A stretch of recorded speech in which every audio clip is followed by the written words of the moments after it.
আজকেও সকালবেলা আগের দিনের মতো বেরিয়ে পড়েছিলাম আর স্নান খাওয়া দাওয়া সেরে বেরিয়ে পড়েছিলাম আর গিয়েছিলাম একটা কাজে। তো কাজ সেরে ফিরতে ফিরতে দুপুর হয়ে গেছিল। বাড়িতে এসে দেখি মা অলরেডি খাবারের অ্যারেঞ্জমেন্টস করে ফেলেছে। আজ হচ্ছে দাদার বার্থডে, তো বার্থডে স্পেশাল লাঞ্চের মেনু তো থাকবেই। তো এই হচ্ছে আজকে বার্থডে বয়ের লাঞ্চ মেনু।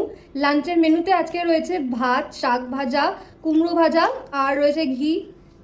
ভাই বিরিয়ানির মাংসটা ঢেপে দিল। সাথে রয়েছে ভেজ ডাল, চিকেন কষা আর অল্প করে মা বিরিয়ানি বানিয়েছিল যেহেতু ও ভালোবাসে। আর রয়েছে কোল্ড ড্রিঙ্কস আর জুস, সাথে রয়েছে আমড়ার চাটনি আর পাঁপড় আর আলু ভাজা। আলু ভাজাটা পাঁপড়ের তলায় ঢাকা পড়ে গেছে।